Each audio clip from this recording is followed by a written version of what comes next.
Can you hear right now? Yes. Yes. No, Yeah. yes. Okay. I was like, hey, thanks. Stop ignoring me. Okay. How are you? I feel so glad to see you again. I will please ask you that you turn on your cameras. Tonight, we will have really good scenario to discuss a little of topics. So first of all, I want to say that we will try to give you some tips, and I will try to go deeper talking about criminal standards and stuff, and also I will try to mention some techniques that we be trained for doing it.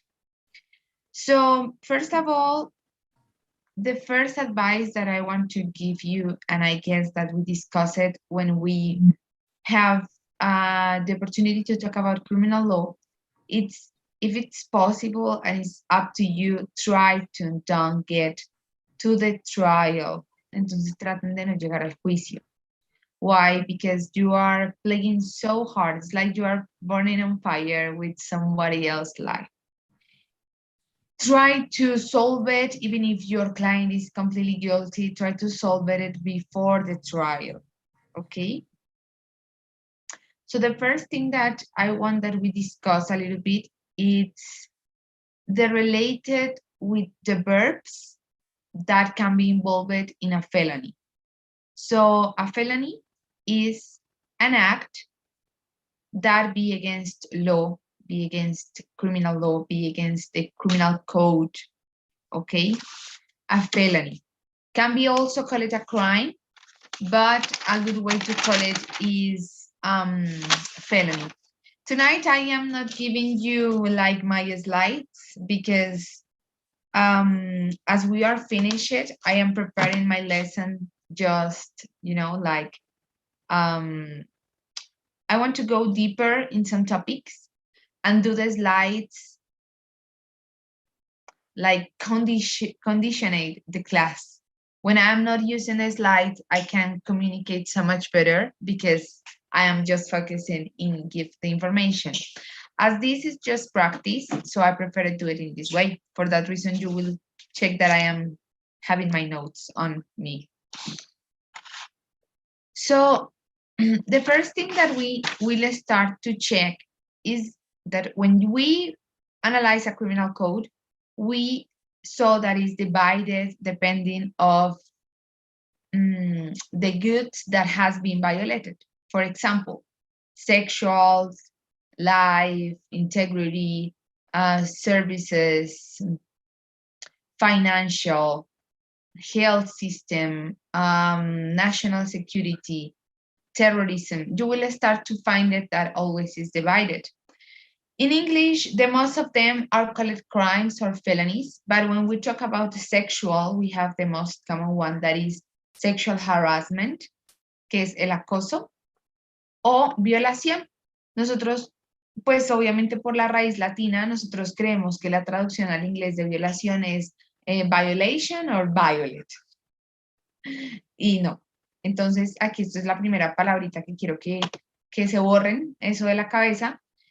Cuando nosotros hablamos de agresiones sexuales o de tener relaciones sexuales sin consentimiento, vamos a mencionarlo como rape. Rape. The ones that do it is called rapist. Rapist. Okay? So the active. El sujeto activo de la conducta es it's a rapist. So here change completely. Okay. Now, when we talk about life, we had an influence from UK. And here I need to type it because I want that you take notes of it.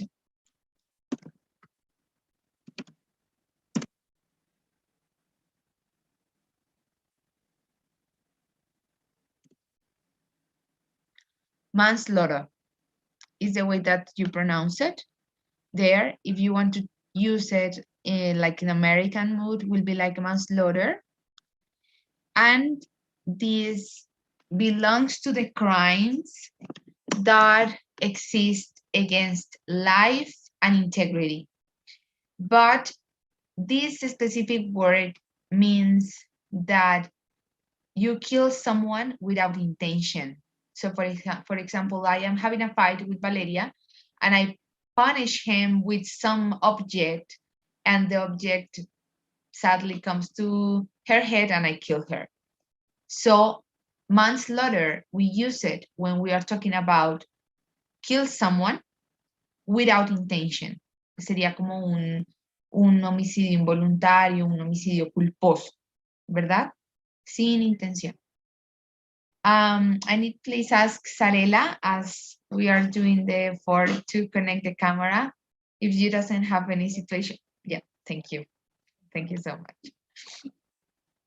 Okay. Then other thing so important is that we call it like homicide, homicidio. Nosotros decimos también, como en español funciona igual, nosotros decimos asesinato o lo mató, pero eso no es la jerga legal. Nosotros cuando hablamos de una circunstancia de asesinar a alguien en un contexto legal, vamos a decir homicidio, ¿verdad? Lo mismo en inglés, homicide. And when someone's do it, we are talking about the murder. Murder has this double face. Murder means asesinar, pero, o sea, es como verbo y adjetivo al mismo tiempo. Sí, eso es importante. I murdered him. Yo lo asesiné. Es un verbo y es un verbo regular. Como es un verbo regular, si yo estoy hablando en pasado, I murdered him. ¿Ok? O sea, ed y lo mandé a pasado y ya está. Entonces es verbo, es adjetivo. And this, I want that you keep it in your mind. In English, we doesn't do crimes. Do. No, that is incorrect. We don't do a crime. We commit. We commit crime. Do is a verb that we never use in criminal law. We use commit. So he commit a murder. He commit a crime. That means technically that the behavior occurs or happens. Okay, commit.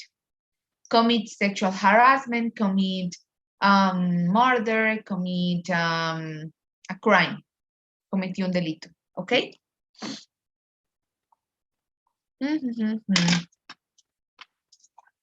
When we are talking about businesses and goods, los bienes, cuando nosotros estamos hablando de bienes, dañarlos, como break it, de cualquier modo, también está considerado como un delito en contra del patrimonio económico, ¿verdad? Lo mismo que robar, lo mismo que romper, lo mismo que dañar, lo mismo que, no sé, incendiar, but just depends from the intention that comes, okay? So in English, we have a specific expression that is set fire.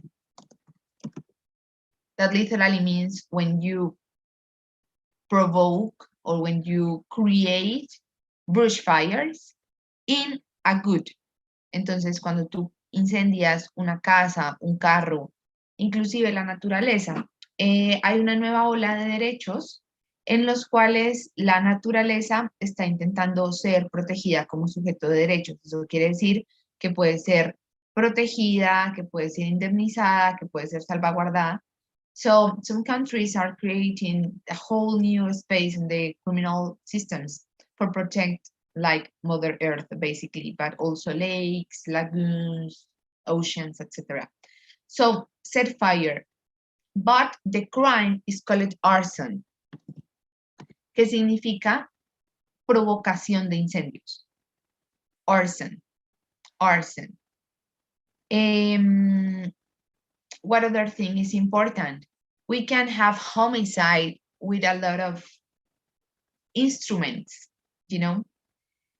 And I will start to going slow, in a slow way to the tips. So the first important tip is that you keep in your mind that please, really, I tell you by experience, has someone that sit down close to you and tell you like, hey, you have my life in your hands, is something that put a lot of pressure in a lawyer. And if our legal system works in a really good way, and you, of course, that you made a mistake, but if you won't suffer so much on jail, maybe it can be so heavy. But at the end of the day, when we're talking in Latin America, what the people has to live, and maybe they are innocent, or maybe you can make a negotiation and do it for less years and etc. Try to make it that you never go to a trial in a case when you are representing the offender. Okay, if you are representing the victim, of course, try to do your best to that person be on jail as much as they can. But it's really hard when they are trusting their lives on you. And here is the only way where I can compare like physicians with lawyers. And it's what kind of sense will have your life if you cannot have your freedom? A thing is that you choose lose your freedom, like I am working 18 hours per day because I decided I didn't see the sun, the air, whatever is my decision. But it's really hard. Imagine the countries where they have this penalty about ejecutar. Hay países que siguen teniendo en pleno 2022 pena de muerte. So imagine that you were represented for a bad lawyer and you cannot do anything. That is supposed to be illegal. In my country happens a lot of with violence and terrorism, but it's something really, really hard. So when we are talking about techniques, we always use that kind of stuff in some different scenarios. First, when you are the researcher or they are the one that are doing intelligence to the case. Second, when you are in a trial and basically who has to do the questions is the prosecutor or the defendant. And also you use it when you want to add it like a proof, and this is not so common in criminal law. We use it more for family or civil proceedings where we tell to the judge, hey, I want that you ask this to the witnesses. These are my questions, and you send it into a place or to a note and into the judge, you send it, and then during the diligence, the judge start to do your questions. So when you have the time to plan your questions, try to be simple. And here is the first tip. Simple questions comes with simple answers. When you have simple answers, and we will imagine that I am a detective and I am trying to find what is the problem in a case that we are having. It's so easy to arrive when someone is lying because we will imagine that we are discussing a drugs case and you were in the place where happened the delictive situation, but you were not accepted. So when you start to ask something that a liar cannot plan, cuando ustedes preguntan cosas muy específicas, fáciles, que la persona que está mintiendo no puede crear, inclusive aplíquenlos con del novio. Váyanse a lo básico, ese es el primer tip. Irse a lo simple. ¿Qué es lo simple? Perfecto, sutano, en el escenario que sea, cualquiera de estos escenarios que les dije. Sutano, ¿qué bus tomó esa mañana? ¿A qué aeropuerto llegó? And then you will start to notice what are the body language. The body language is so important when you are in some of these scenarios. As a lawyer, it gives you security, insecurity, but you need to be so fast to distinguish what is happening in the other's mind. We can have some body language that block us. For example, if I am here and I am talking to you like this, blah blah blah, we are discussing. But if I put a strain and I start to telling you, here is so sad, so difficult to that you see my hands. But if I start to explain to you, if I notice, if I describe you every situation, I am telling you by experience that you have like 25% of communication with each hand. When you doesn't use it, you are putting apart your public, and especially when you are talking, with a lot of people, even in front of the judge. It's not the same that I am start to make questions. Let's do it with my book. It's not the same that I start to telling you, Monica, what did you do yesterday? That I have imagine that I have here my desk. Imagínense que tengo acá mi escritorio, estoy lejos. Y que yo te diga, Monica, please tell me, what did you do yesterday? It's not the same. When you are making questions, you need to sound and you need to reveal how strong you are in your case.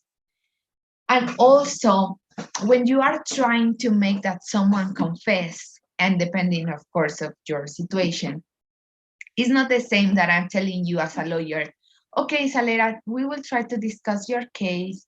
It's really difficult. Maybe we cannot solve it, right? It's not the same that I do that I start the meeting doing something like, we will lose that case. It's not the same. You saw how my own body language is helping me to communicate. This is just an example about how you communicate your ideas in a meeting, but imagine into a trial. So if you are the prosecutor and you do the same, the people will start to become so stressful. And if we travel into a science scenario, we will discover that our brain is really complex. And when we are under stress, our memory is getting affected. So if I am making that a witness recognize someone, I cannot put him in a situation of stress. Why? Because that will affect the memory. And I need that the witness can identify so simple objects. I have been involved in some cases where the witness start to testify about someone like 4 or 5 years later after the facts. And that is completely crazy. That is mad, because imagine that you were under a situation of stress for a couple of seconds, may and well the crime happened. But then imagine that so I want that you do this example. When you are walking on the street, try to get focused in someone. And after 10 minutes, 15 minutes, and you won't see him or see her anymore, try to describe how she were or how he were or how he was. Es muy difícil que incluso después de 15 minutos ustedes puedan recordar cicatrices, color de ojos, tamaño de los labios, tamaño de la cara, situaciones morfológicas. Es difícil. Después de 15 minutos de alguien que ustedes no conocen, que ustedes lo miren e intenten describirlo 15 minutos después. ¿Cómo es de difícil reconocer a alguien después de años? Entonces, these tips, you need to use it depending of the way that you are. If you are a witness or if you are a defendant, you cannot create a stress in your witness. And you cannot create a stress before the trial. So you need to make that day rest, to good the night before, that they drink a cup of coffee before going to the trial. Because imagine, for lawyers, that is really hard. Imagine with someone that has on their mind that they are going to jail in front of the judge. That will be horrible. And that also can mean that they start to act in a really weak way. En una manera muy débil. La preparación de los testigos no solamente está relacionada con entrenarlos o cómo contestar o mirar serio a la contraparte. La preparación al testigo también es cómo va a manejar la situación de estrés, porque en el momento en el que entre estrés al juicio y le hagan una pregunta, le van a comenzar a sudar las manos, va a comenzar a perder la memoria solamente por situaciones de estrés. Y puede que ni siquiera sea culpable, pero lo que está dejando ver, pues puede darle herramientas a un fiscal o a un buen abogado para ir en contra. So, between the tips that I can give you tonight, try to make them that they become ready for the diligence, but also without stress. Exist a lot of techniques, like from the way that are you see it, that the people say that if you look to the right, you are trying to make memory, but if you look to the left, you are trying to invent something. That is not real. That, of course, that you can have some body language that can show you what are the reaction in your feelings or in your emotion about the question. For example, if I am here and I am talking to you, if I am, I want that you saw me, I will try to go here. It's not the same that I'm talking with you in this situation, that I am crossing my legs because I'm showing you that I feel insecure, right? It's not the same that I'm talking with you, but I have, like my arms crossed all time, because that is showing me that I am not completely comfortable. The best way to check to be to have quick read about someone is what is the body position when he's talking with you. This, of course, it's for criminal situations for interrogations that you need to start to analyze all of this, but in life it's also important. Why you know that someone is comfortable or having confidence with you? Because are having contact with you, like body contact, because he's open, because he's not like this, getting shy. Shy, you know what means shy? No está tímido, ¿sí? Tímido. Entonces, todos estos lenguajes de bloqueo, esto es un lenguaje de bloqueo. Por ejemplo, yo me toqué la cara, que me toqué la cabeza, estoy bloqueando. I'm blocking just energy, or the situation just put me so uncomfortable. But if you tell to your witness that nothing will happen, that get ready, that get relaxed, is helping to the body to remind, to have memory about some specific situation that happened years ago, and that you need to get ready because the questions of a trial try to find little inconsistencies. And if your memory it's going, like unstable because you are having stress, that will be easier for the other part, okay? So the first is calm down. That is my first tip.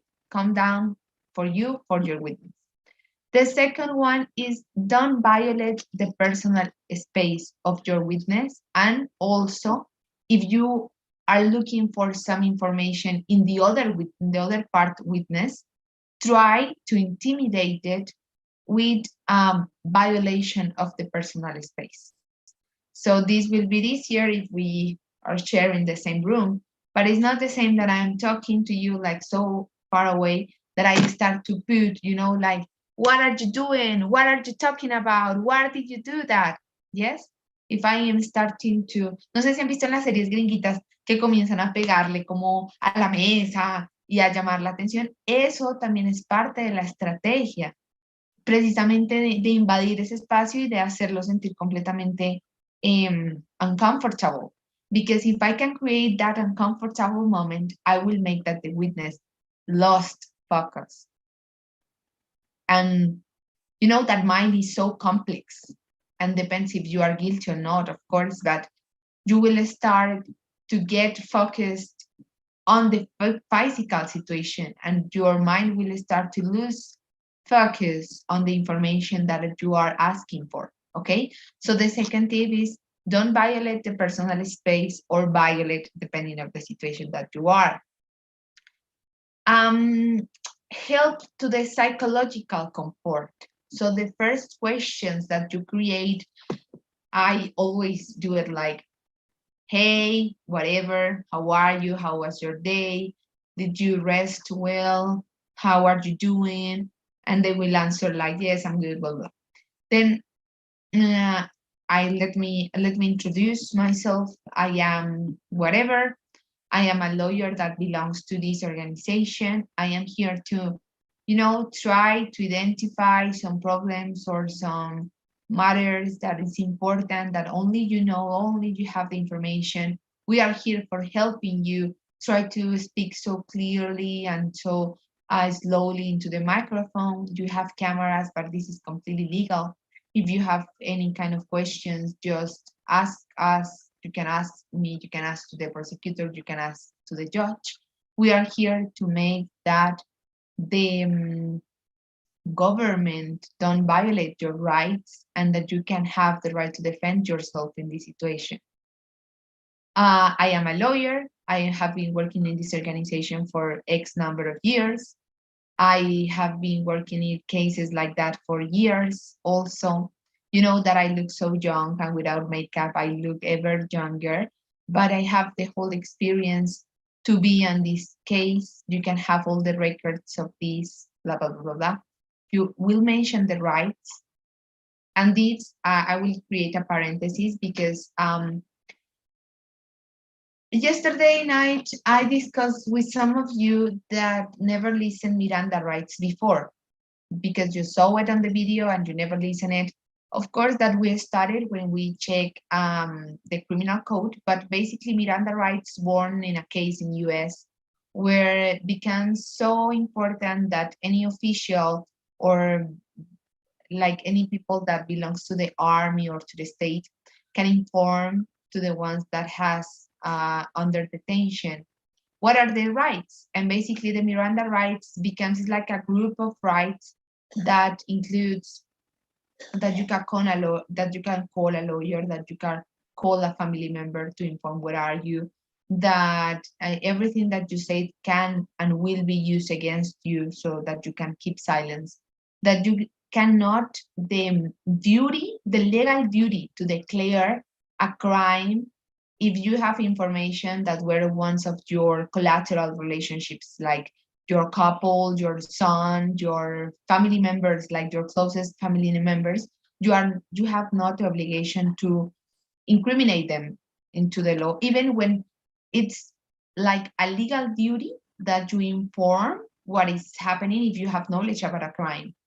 Also, that if you can hire a lawyer, si no tienes el dinero para pagar un abogado, el Estado te va a asignar uno because you have like the right of defense yourself.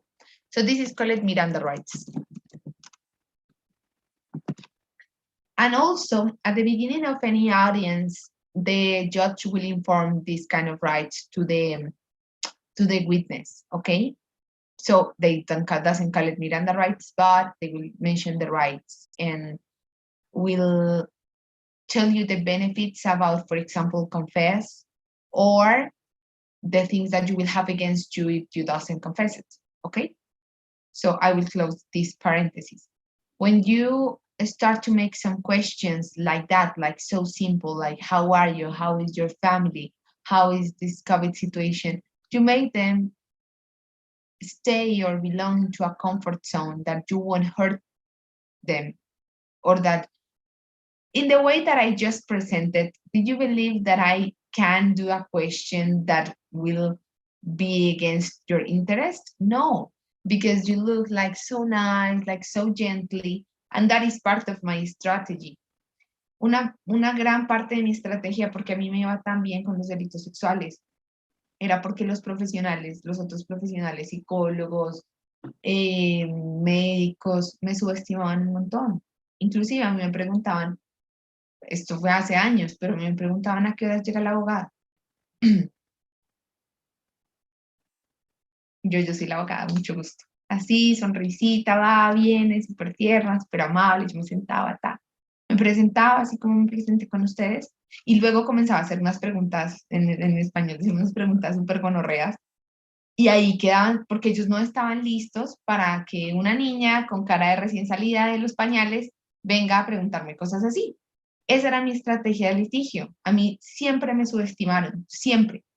Y cuando la gente no está preparada, o sea, no es lo mismo que a mí me sienten al mejor abogado del país, y esto yo lo hablo así porque ustedes saben cómo soy, no es lo mismo que me sienten al mejor abogado del país y que mis abogados me hayan súper preparado a cuando la fiscal dice, no, la, la abogada no es una recién graduada, no, relájese. Obviamente yo llegaba a mis juicios muy bien preparada y ahí comenzaba Cristo a padecer. Yo en las primeras 3 o 4 preguntas me cagaba el testigo. Y esas preguntas, ese espacio del testimonio se llaman la acreditación. Eso en español, eso en inglés no existe. Esa fase del juicio cambia dependiendo del país, pero pues en español en Bolivia no se debe llamar de la misma manera, pero en técnicas del juicio oral, lo primero es la acreditación del testigo. Y la acreditación, like this phase, it's related to who are you. Why are you important in this case? What are your legal record or your scores? That shows that you are like a good citizen. But the most important question is if you are the idioneous person to testify. And in that question, I doesn't do it like that, like, oh, you are idiotic. No. For example, I always have complete knowledge about who were the ones that I will interrogate. And that is other tip. I will open my parenthesis again. You never act alone into a trial. You need to have a whole team with you. You need to have physicians. You need to have psychologists. You need to have experts that are supporting you. You need to have a researcher. I never stay into a trial without have the whole record of someone. Yo nunca me iba a un juicio sin tener completo conocimiento quién era. Mis investigadores ya lo habían buscado, ya sabíamos quién era esa persona, ya yo sabía sus estudios, yo entraba con todo preparado. Me pasó mucho, yo no me acuerdo si yo les mostré ese video, pero me pasaba mucho en las acreditaciones con los testimonios que eran psicólogos y que tenían otro tipo de especializaciones.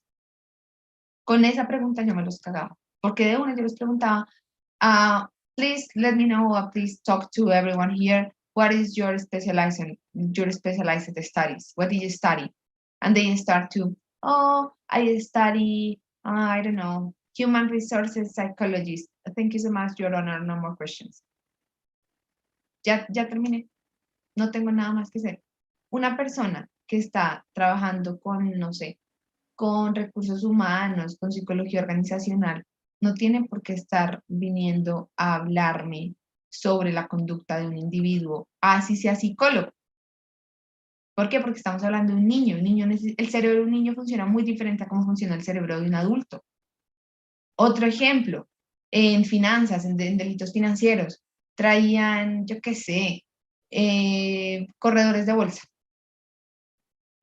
Y en la primera pregunta, hábleme por favor de sus estudios de especialización. Se caían, porque resulta que necesitábamos un experto en delitos informáticos, financieros, ¿sí? Entonces, it's like a mix of tips, but never act alone. You always need to be in group because we study a part of law, but a lot of people can help us to understand us.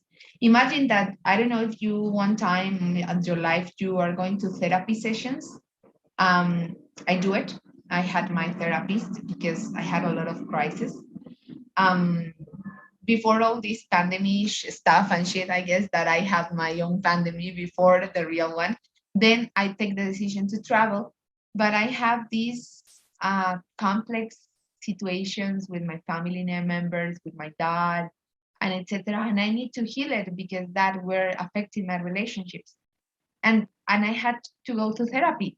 And after 23 years old that I had at that time, I figured out that I didn't know myself, that I never did questions about me, that I am the person who I have more time with in the whole world because I can never leave me. But I cannot understand how my subconscious sometimes is against me, against my dreams, against my behaviors, against my, I don't know, my self-discipline. Okay. So if 23 years, I cannot understand how my mind works. Can you imagine that you will understand the minds of somebody else in a couple of minutes in a trial? That isn't possible. You need to analyze how the people act, what are the records, if maybe they have a disciplinary staff. You need to know everything about the person that you have in front of you. Okay. Other tip: when you put under stress someone, the brain takes, and this is for life, but this is also for law. When your brain is under stress, takes you between 30 minutes and 1 hour move on from the situation. Even when you say, no, I am relaxed, I am moving it. When you fight with someone, when someone take your peace away of you, the time that takes to your brain go back to normal is between 30 minutes and 1 hour. So I use it because, my life is not perfect. I am so far away to have a perfect life. But for example, my grandma is having dementia, right? So sometimes he starts to fight without any reason. And I told myself, like, Gali, she has dementia. She is not herself anymore. You cannot fight because we'll take your peace. So I just explain myself what is happening, and I don't let that I get angry with that situation, because the whole chemical stuff that happened inside of me because of the angriness that I start to feel in affect me, not affect nobody else. Same happened with criminal stuff. When you are in front of the judge, if you start to force your witness to conclude something and you start to being rude, is because you accept that for the next one's 30 or 1 hour minutes, you lost your witness. Because the information that you need to have from it or for her or for the situation, it's done. Esto es muy importante y lo voy a decir en español. Cuando tú tomas la decisión de convertirte en un pasivo agresivo en las preguntas, es porque tú diste por sentado que ya obtuviste toda la información que, bajo sus 5 sentidos, el testigo podía proporcionar. Uno solo entra a presionar a su testigo después de que ha sacado toda su información, no para sacar la información. Porque si no lo sacaste con todos los mecanismos de defensa del cerebro, no lo vas a sacar cuando comiences a presionar. ¿Por qué? Porque ya les dije, comienza a afectar la memoria, comienza a afectar la situación, comienza a afectar la percepción de los hechos, el manejo de los documentos, ¿sí? Y ni hablar de cuando el testigo es su testigo. Ustedes tienen que prepararlo para eso. Ustedes tienen que hacerle preguntas para eso. When I was, why it happens that I am so involved in these cases? When I studied at the university, I always worked, I work and study, but also imagine my agenda was like fucking horrible. And this is like, was like, I fight with my career because I had a lot of things to do. I worked, I study, I worked in like researcher programs. I do mood court competitions. I always were also so overwhelmed that I discovered that it was just a defense action that I do for my psychological problems. I don't like have time without do nothing because I feel so sad. And that was the way that I discovered that I have problems, because I always want to be busy all the time. I cannot have confidence with me. And I'm telling you this because I discovered across therapy sessions and all that, that for the brain, it's so important that you have everything under control. Why do people lie? Because the lies were designed in our brain to protect ourselves of every situation. So you cannot let that the witness believe that you are aggressive because they will start to lie just for protect themselves and you are done. So, esto depende mucho de qué parte eres tú en el juicio, pero lo más importante es no colocar al testigo bajo una situación de estrés. ¿Y por qué yo desarrollé este conocimiento tan pronto en mi vida? Porque a mí me comenzó a ir muy bien en los juicios muy joven. Ni siquiera llevaba el año de recién graduada. ¿Por qué? Porque yo trabajé toda mi carrera, veía lo que pasaba, veía juicios, asistía a juicios, a ver a mis jefes o apoyarlos con las documentales, por ejemplo. Entonces, yo era la que se sentaba al lado y él hacía todo el trabajo sucio. O sea, yo hacía el trabajo como en la hoja, ¿no? Yo le decía todas las preguntas, ¿está? Pero todo el trabajo de escena lo hacía él y yo pasaba las documentales. Entonces, por ejemplo, la prueba número 1, entonces yo la pasaba. La prueba número 2, yo la pasaba. Y toda esa parte práctica me permitió a mí desarrollarme porque era como estar en clases en vivo. En la universidad yo no aprendí eso. But during my mid-course competitions, my coach, they prepare me to answer with rational arguments without getting distracted, even when everything were happening around me. So I was talking, so imagine that I have my own speech and I cannot move and I dress so nice. And I don't know if I have pictures of that, maybe on Instagram. But I will try to find one. So you get ready, no? These were like years ago. Now for me, it's not important, makeup and all that bullshit. But at that times, yes, were so important. I don't know if I have it. No, it doesn't have it. I feel that I have just one, but I was wrong. Okay, but anyway, I was like so formal and so get dressed and like so well done it. And everything would happen around me. So they move chairs, they ask, they start to talk about them, they start to move stuff, they start to hit me with balls, and I cannot move from my speech. Yo no podía salirme de mi speech, no me acuerdo cómo se dice en español, de mi discurso. Yo no podía. Entonces se movía todo y me movían y me distraían. Y yo no entendía para qué hacían eso hasta que estuve en los juicios.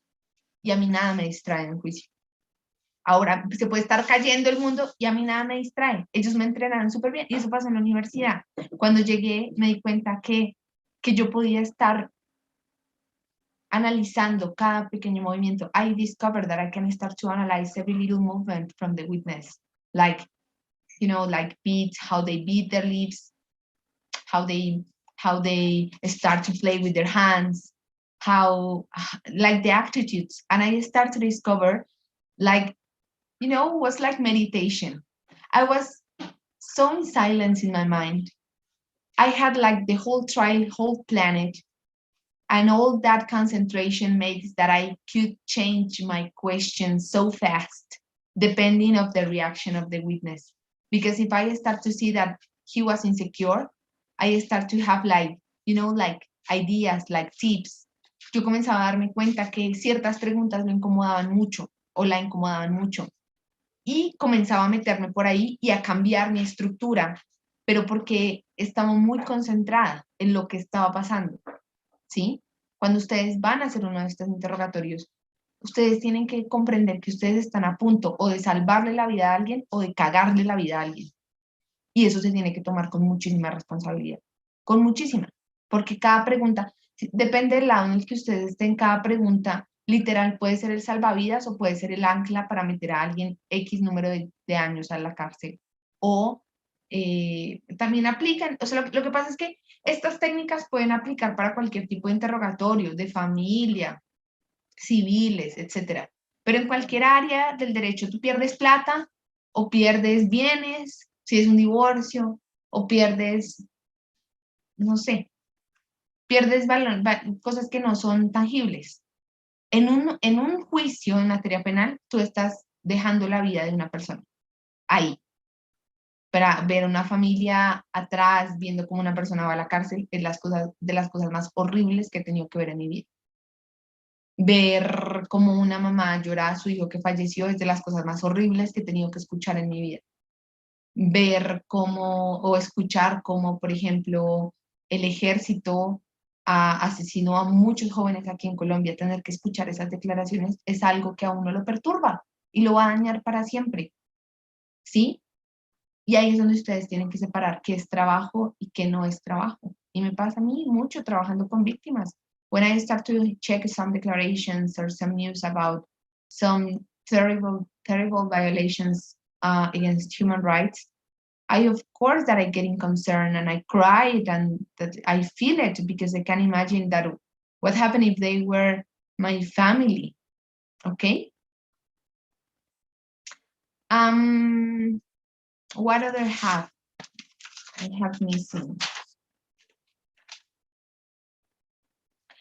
When we are talking about techniques again, depending of the one that you are representing, esto lo tengo que decir en español y luego lo voy a decir en inglés porque va a ser complejo. Valeria no es abogada, entonces quiero hacerlo más simple. Depende de donde ustedes estén. Por ejemplo, si ustedes están defendiendo, ¿verdad? Entonces vamos a hacer el ejemplo. Yo estoy defendiendo a Pepita y Pepito es el testigo del fiscal, ¿verdad? Entonces el fiscal va a comenzar a hacerle preguntas muy amplias. Cuando el testigo es de ustedes, ustedes pueden darle ese espacio para que se abra, para que explique qué fue lo que pasó. Señora, ¿cómo asesinaron a su hijo? Si es la víctima que yo estoy representando. No, pues eso pasó en 2000 no sé qué, el niño salió vestido así, el niño... No importa si tenemos exceso de información, porque eso ya está dentro del expediente. Pero si las preguntas que está haciendo el fiscal son amplias, etcétera, y yo voy a contrainterrogar al testigo, es decir, yo voy a hacer el interrogatorio, este es el tip más importante de la vida. Cuando ustedes necesitan desacreditar cualquier tipo de declaración, ahí van a acordarse de las yes, no questions. Ustedes no pueden darle permiso al testigo que comience a comentar lo que pasó. Todas las preguntas que ustedes hagan en contrainterrogatorio tienen que ser sí o no. ¿Cómo es cierto sí o no que usted estuvo en el lugar de los hechos? Si una persona no estuvo en el lugar de los hechos, no puede ser testigo. ¿Cuáles son las opciones que digan? No, sí, pero es que estaba a 2 cuadras. No le das opciones. Cuando no le das opciones, es más fácil manipular a un testigo. ¿Sí o no? ¿Estuvo usted en el lugar de los hechos? ¿Sí o no? Responda sí o no. Y cuando comienzan a intentar dar historia, no me está entendiendo la pregunta. Le estoy diciendo sí o no. Y eso es una aclaración que se hace al principio. Las preguntas que yo le voy a hacer ahora, señor Pepito, señora Pepita, son para que usted las conteste sí o no. No piense que yo estoy siendo agresiva, no piense que yo estoy en contra de usted, no tiene nada que ver personal, esto es simplemente profesional. Nosotros tenemos que acceder a una información que usted tiene y la técnica de acceder a esa información es que usted nos conteste sí, no, después, así usted quiera complementar, no quiera complementar. Las respuestas de las preguntas, de las 5 o 10 preguntas que voy a hacer ahora a continuación, se van a contestar sí o no. ¿Me entendió? Sí. Y ahí comienza. Entonces, cuando él comienza, no, pero es que, nada. Recuerde que al principio le mencioné que vamos a hacer preguntas de sí o no.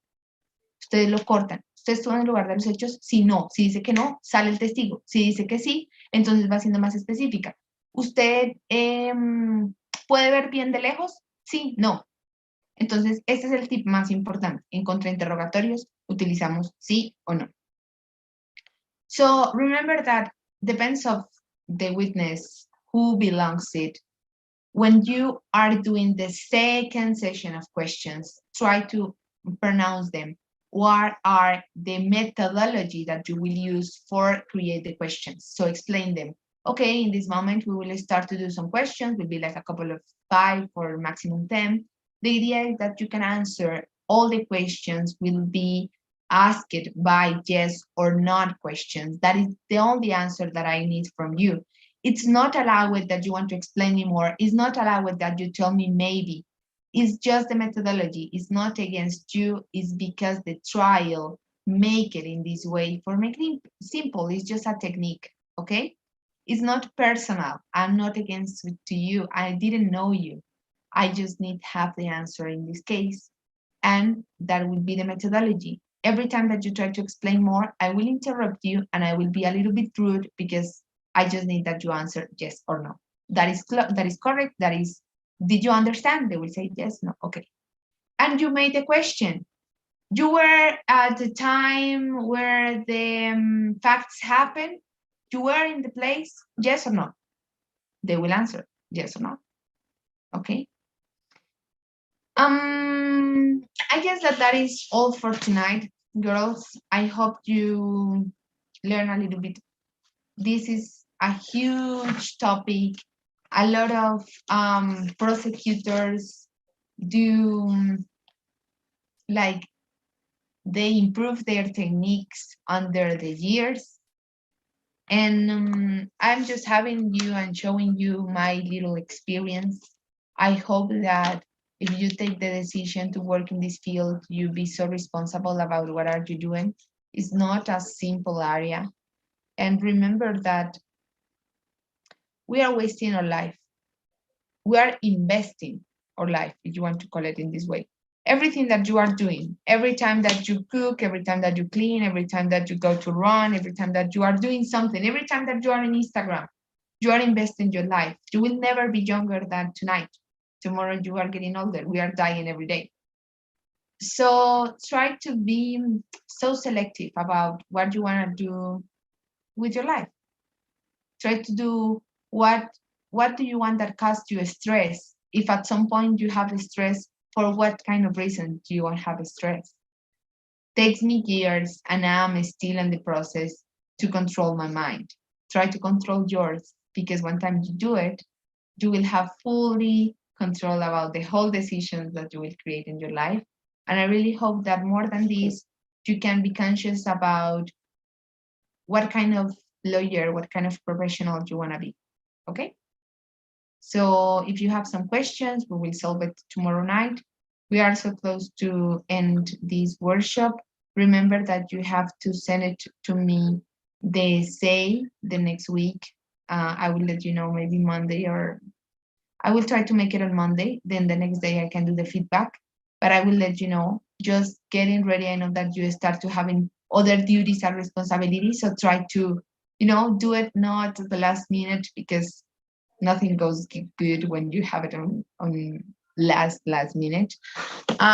Before you leave, I will please ask you that you fulfill the survey that right now is turned on. I hope you like it. I hope you learn it. You learn a lot of things. And yeah, all the best for you, as always. Gracias por su tiempo. Nos vemos mañana. Thank you so Bye, much. Ali. See you tomorrow. Bye, Gali. Thank you, Gali. Good Chao, night. chao. Que estén bien. Bye. ¿Le falta alguien? Ah, no.